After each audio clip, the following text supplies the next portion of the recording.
Look around you. The restaurant where you're dining, the construction site putting up a new building in your city, the goods arriving at your port. What if the profits from these seemingly legitimate activities ended up in the coffers of a single, invisible criminal headquarters? This is not the plot of a movie. It's the strategy by which Italy's four most powerful mafia organizations ceased to be a national problem and became genuine global criminal holding companies whose economic influence reaches your everyday life in ways you can't even imagine. Today, we'll be talking about the four most powerful Italian mafias. We'll uncover their history, their power, and how they operate in practice even outside Italy. Welcome to Amazing Europe. Think you know the mafia because of films like The Godfather? Forget everything. Reality is not only more violent, it is an economic empire built in part on heroin, with branches that could very well be in your own city today. This is not fiction. This is the story of Cosa Nostra. It all begins in 19th century Sicily. As Italy is being unified, the state in these lands is a distant echo, an absent entity, creating a huge power vacuum.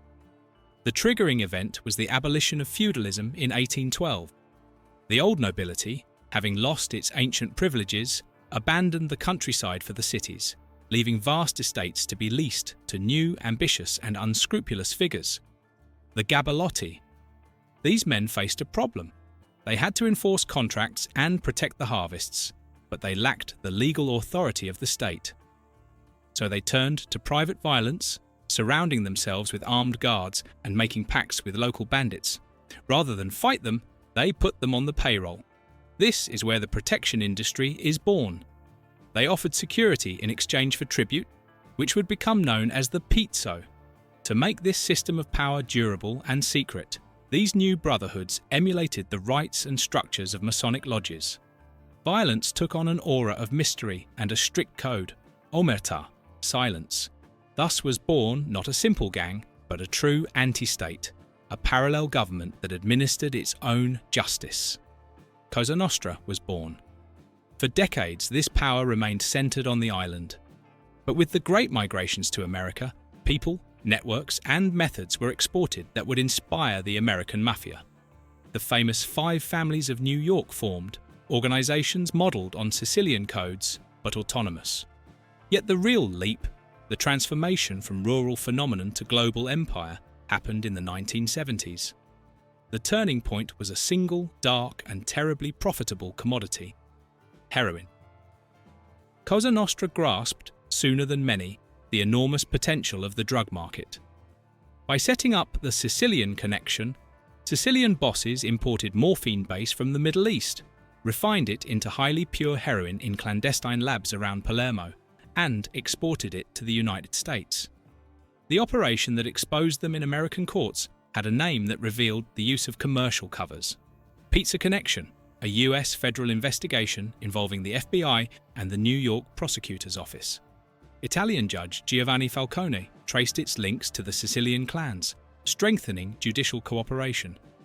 The heroin also travelled hidden among food products through a network of pizzerias and Italian restaurants in America.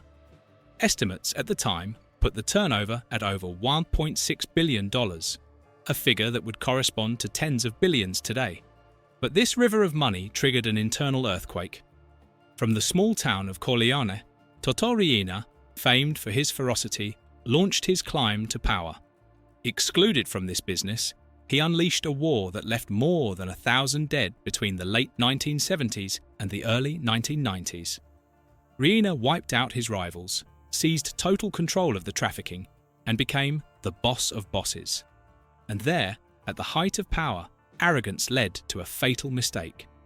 Riina was no longer satisfied with control. He sought the submission of the state. When justice, thanks in large part to the epical work of judges Falcone and Borsellino, managed to convict hundreds of mafiosi, Riina declared war, a campaign of terrorism. On May 23, 1992, an explosive charge equivalent to hundreds of kilos of TNT devastated the Capaci motorway and the life of Giovanni Falcone. 57 days later, a bomb killed Judge Paolo Borsellino. It was an open, theatrical challenge, but it was a miscalculation. By showing its ferocity, Cosa Nostra became an identifiable enemy and therefore fightable. The state reacted with unprecedented force, and Ndrangheda was arrested in January 1993. It seemed the end of the empire, but it wasn't. The empire did not collapse, it merely changed face. Today, Cosa Nostra has sunk below the surface. Fewer bombs, more finance. It has converted its military power into economic influence, and that influence concerns you directly. Its illicit capital is laundered across Europe. They buy restaurants in Germany, build hotels on Spain's Costa del Sol, hide behind numbered accounts in Switzerland. They also invest in renewable energy, public contracts, agriculture funded by European funds, online gambling, and many other sectors ordinary citizens can hardly imagine. And across the ocean, the ties with their American cousins were never severed. Operation New Connection in 2023, conducted by the FBI and the Italian police, documented operational links between figures in Cosa Nostra and the Gambino family. This is not folklore but concrete business: drug trafficking, extortion, money laundering. The aristocracy of crime was wounded, but not dead. It transformed. And today it no longer infests only the Sicilian countryside, but the ledgers of our economies. Imagine a multinational with no CEO and no board of directors, where each branch is in constant warfare with the others for market share, a company that should implode within hours. Instead, it is one of the most flexible, resilient, and profitable enterprises on the planet. This is not a hypothetical business model, it is reality. It's called the Camorra.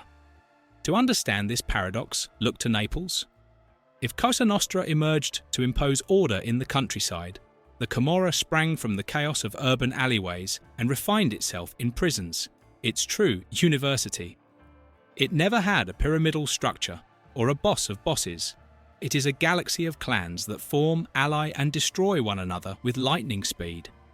The members themselves call it O Sistema, and the term is perfectly apt.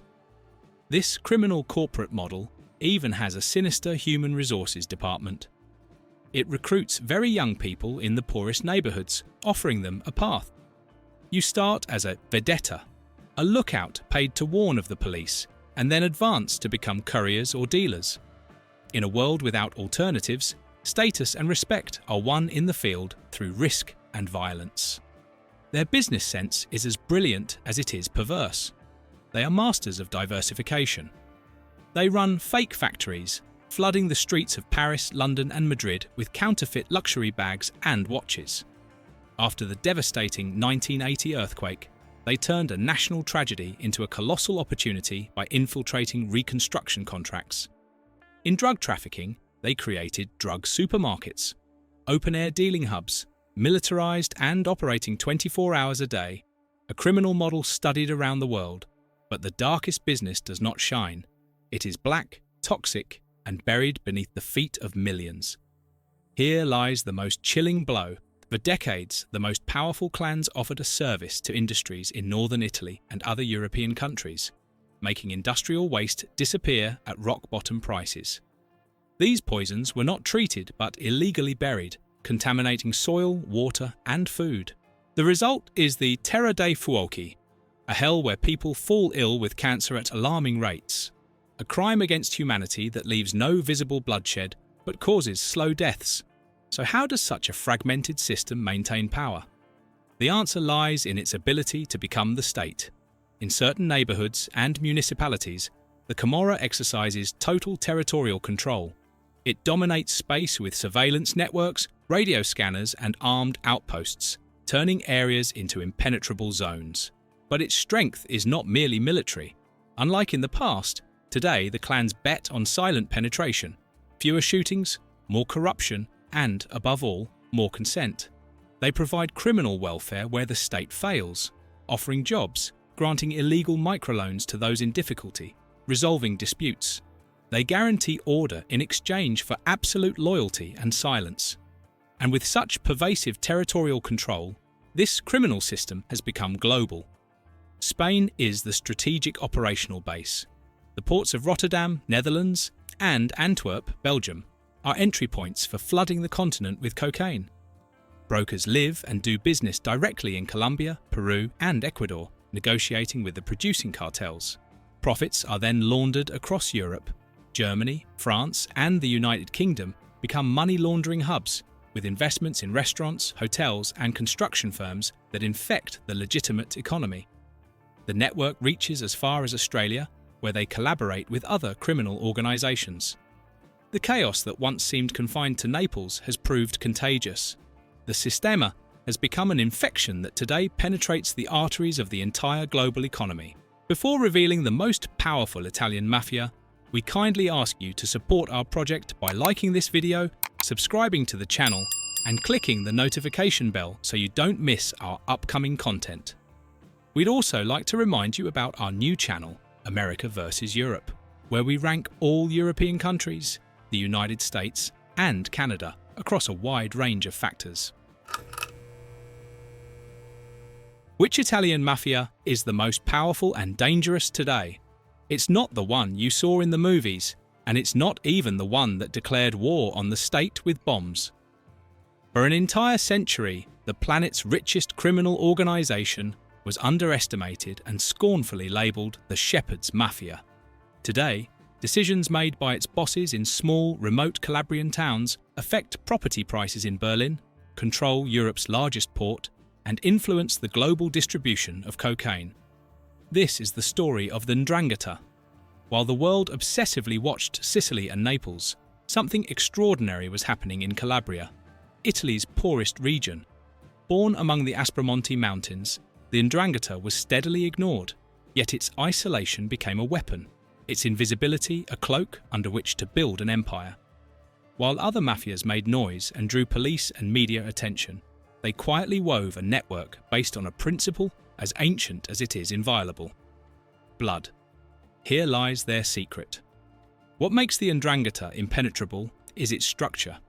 Unlike Cosa Nostra or the Camorra, its basic unit is not an affiliate clan, but the Ndrina, which corresponds to the blood family. People are born and raised as Ndranghetisti. Marriages are not affairs of the heart, but strategic contracts to seal alliances and divide the world. Their code is not a pledge, it is DNA. And while Cosa Nostra counted hundreds of former members who cooperated with justice, in the Ndrangheda, almost nobody talks. How can one betray a brother, a father, or a cousin? This absolute loyalty is the bedrock of their power. On that foundation, they built their empire. In the 1970s and 1980s, with ransom money from kidnappings of wealthy northern industrialists, they amassed their first capital. Then they made an investment that changed everything. They bet on cocaine. They went straight to the source, to Colombia, and struck deals with the producing cartels. Thanks to their legendary reliability, guaranteed by blood ties, they became preferred partners. And here is the twist that police forces around the world understood far too late. The Ndrangheda did not merely enter the cocaine market, it became the main global intermediary. Today, it is not just one of the most powerful mafias, it is the largest narco-trafficking holding on the planet. It controls the majority share of cocaine traffic into Europe. Some sources claim up to 80%, although this is obviously hard to verify with certainty. The shepherds have become the silent bankers of global crime. That is why the Italian parliament today regards it as the #1 threat, not for the bombs it plants, but for the ones it does not. Its strategy is not frontal war, but silent colonization. It does not fight the state, it buys it. With liquidity comparable to that of a nation, it infiltrates the legal economy. Its dirty billions are laundered into restaurants and hotels in Germany, into construction firms in Belgium and France. The major ports of Rotterdam, Netherlands, and Antwerp, Belgium, are its logistical hubs, the gateways through which it poisons the continent. But its empire has no borders. It has powerful, entrenched colonies in Canada, especially in Toronto, and in Australia, where it has controlled whole sectors of the economy for decades. It does business with other mafias in the United States and uses West African ports as nodes for its global routes. It is a silent cancer that has produced metastases in every corner of the globe. they conquered the world without the world noticing. What happens when a land without its own native mafia is forced to create one, almost as an act of self-defense, to avoid being devoured by its neighbors? What is born is not a simple criminal organization. What is born is a weapon. This is the story of the Sacra Corona Unita, a mafia born out of necessity, which became the ruthless guardian of one of Europe's hottest frontiers. At the end of the 1970s, crime in Apulia was a fragmented mosaic of small local gangs. But this fragile balance was swept away by the arrival of an invading army, Raffaele Cutelo's Nuova Camorra Organizzata. Unlike traditional Camorra, which was divided into autonomous clans, Cutelo attempted to revolutionize it, turning it from a collection of quarrelsome families into a centralized empire. Conquering Apulia was a crucial piece of this imperial dream. In prisons, Apulian inmates suffered the invasion. The Campanian clans did not negotiate as equals. They imposed their rules, recruited by force, eliminated those who resisted, and seized the profits of illicit trafficking. Yet this pressure triggered a coordinated reaction. The Sacra Corona Unita began to take shape in the prison of Trani as a direct response to Camorra domination. Here, Giuseppe Rogoli started structuring the organization and consolidating its first affiliates. However, the official foundation, complete with defined codes and rituals, took place on May 1, 1983, in the prison of Bari. The Sacra Corona Unita was born with the support of the Calabrian Ndrangheda, from which it inherited many esoteric rituals, its cohesion based on blood ties, and part of its organizational model. The very name Sacra Corona Unita is a declaration of intent. Sacra, to give itself an aura of inviolability. Corona, because it binds its members like the beads of a rosary, and Unita, for the goal of federating Apulian crime, although this goal was not always achieved. Its first major activity was cigarette smuggling, the true school of crime. It taught them to command the sea, to corrupt officials, and to build logistical networks. One thing must be made clear: the Sacra Corona Unita never reached the global power of the Ndrangheta. Its strength lay instead in carving out a different and strategic niche, that of a border mafia, engaging in a complex balance of alliances and rivalries with other Italian mafias, sometimes as their partner, sometimes as their target. But its real intuition was geographic. Its leaders did not see Apulia as the end of Italy, but as the beginning of the Balkans. And as the Berlin Wall fell and Eastern Europe plunged into a vacuum of state authority, they saw a unique opportunity. This is where their strategic masterpiece took shape. Instead of fighting the emerging and ruthless mafias across the Adriatic, they formed operational alliances with Albanian and Balkan groups. They became the customs office of crime. This role was anything but passive. They provided safe bases along the coast, managed the transport of illegal goods inland, and, thanks to their military control, ensured that million-euro shipments vanished into thin air once they reached Italian soil. Apulia thus transformed into their strategic platform. After cigarette smuggling, rivers of heroin began flowing through this entry point along the Balkan route, together with war weapons from the Yugoslav conflicts, and, in the most inhumane trafficking of all, thousands of victims of human smuggling. Today, the international projection of the Sacra Corona Unita reflects this role. It manages a limited but strategic network in Adriatic trafficking, with mixed Italian-Albanian cells uncovered in Germany, the Netherlands, and Spain. But, like other mafias, it has lowered its military profile. Fewer shootouts, more business. It has infiltrated the legal economy. It manages waste, launders money through real estate, and siphons off European Union funds. Paradoxically, it steals resources intended for the development of the same territory that it poisons with illicit activities. It controls tourism, extortion, and regional development, operating invisibly. The border mafia has learned to blend in, becoming an even more insidious enemy. The mafia is not dead. It has simply changed address, moving from southern Italy to the boardrooms of companies across Europe. Their profits, born from drugs and extortion, are now laundered through restaurants in Berlin, construction sites in Brussels, and financial firms in London. It is a silent cancer that no longer kills in the streets, but slowly strangles legitimate businesses, distorts competition, and corrupts politics, not only in Italy. In this global crime market, Italian mafias are key players, but not the only ones. They do business with criminal networks operating from North Africa to Eastern Europe. If you want a video that delves into these hidden alliances, write video in the comments. The real question is not whether their activities affect us, but how and how deeply.